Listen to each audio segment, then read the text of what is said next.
Every 4 years, it happens again. All trying to convince you that one candidate, above all the rest, I have the experience, has got the right mix of stuff join me to lead America. This is crazy. But no matter what name you're bubbling in, you're not actually voting for that person. And that's because of this thing in the US called the Electoral College. And like many things in politics, you either love it or you really hate it. The Electoral College is the device where each of the states selects a certain number of electors equal to their representation in Congress. If you ask the people involved, did you do a brilliant job in 1787? The designers themselves would say, no, it didn't work. It had to be fixed. We'll get back to that point in a minute, but here's how it works today. Citizens of the state, they cast their votes for candidate A, candidate B, candidate C. They're not actually voting directly for the candidates. They're voting for a slate of electors who gather together and cast their state's votes. Right, but why do we have it at all? Well, if we go back over 200 years, America had 13 states and less than 4 million people. It was way different. During the Revolutionary War, you had a somewhat informal government. There was no Supreme Court. The presidency, there was none. The Congress, in no uncertain terms, it was dysfunctional. The Articles of Confederation were not functioning particularly well. Is that bad? worse. There was economic problems, possible unrest. Barely a decade old, America was pretty much a hot mess. They decided we need to write a brand new constitution from scratch. But there were a ton of issues, and no one could agree what a new government should even look like. The election of the president, that was probably the single most difficult issue, whether you should have a committee, maybe 3 or 4 people serving as the chiefs of the executive branch, Or how they'd be chosen.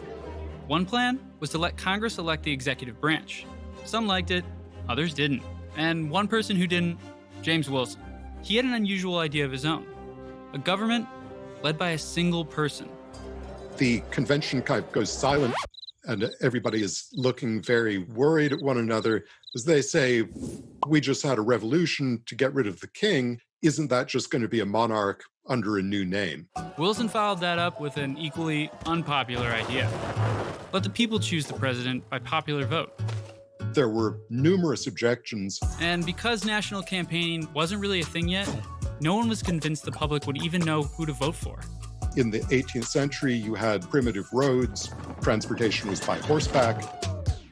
Newspapers were primitive. So the question would be, how could somebody in Massachusetts judge a presidential candidate from North Carolina? And even if they were informed, Direct popular election, that will just mean the big states are going to elect the president. Others said, let the state legislatures pick the president. Wilson wanted at all costs to keep that selection out of the hands of Congress, out of the hands of the states.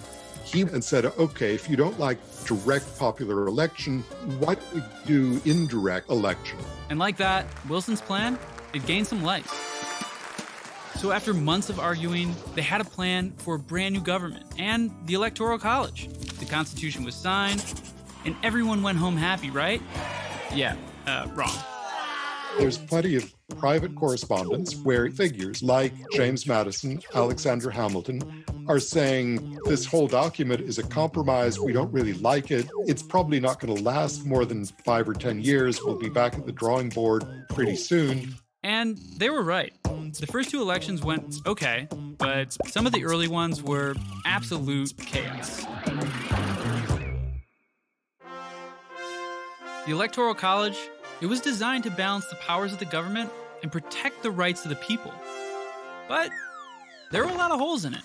They expected the electors to come together and to deliberate among themselves. They were supposed to be exercising independent political judgment. When you got the growth of political parties, very quickly people began to pledge saying, if you vote for me, I will vote for the Federalist, or I will vote for the Jeffersonian Republican.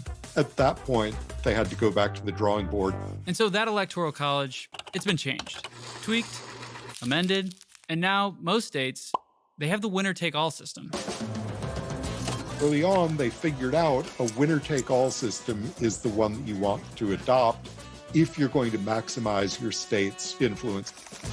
If you split your votes, then people aren't going to pay as much attention to you as if you say, look here's this great big pile of electoral votes. They're all going to go to one candidate or another. Our founders couldn't see the future. And today, the Electoral College, it's still controversial, but there are lessons to be learned from its creation. History tends to outrun the plans of even the founding generation.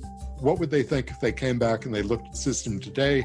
It's anybody's guess. The only one that I can say with any confidence, that would be James Wilson. He would say, for heaven's sake, you need a system of direct popular election in this country. I was right. The other delegates were wrong.